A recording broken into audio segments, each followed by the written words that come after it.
Question. Do you believe this? Do you believe that a so-called preacher or a so-called minister of God should believe all this if he's going to preach? Do you believe if a man is going to call himself a reverend or an ordained minister or a priest or a religious leader should believe all this?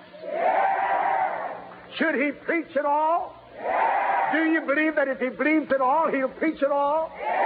Do you believe if he preaches all of it from Genesis to Revelation, he'll have the same results today the early disciples and apostles had? Is God dead? Is he dead? Just one quote from an article from a recent Toronto newspaper. Toronto Anglican priest calls for church without God.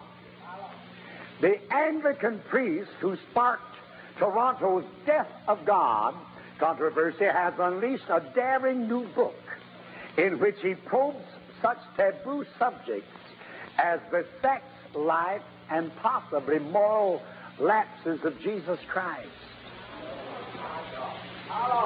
He declares, well, I'd better quote what this man said. He calls himself a reverend. His name is Ernest Harrison, and he pastors a church called the Holy Trinity Church. You listening? The Holy Trinity Anglican Church. And here's what he says in his book and from the pulpit.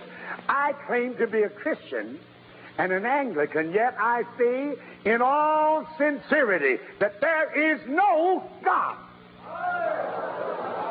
He declares that Christ was a drunkard and a sex maniac.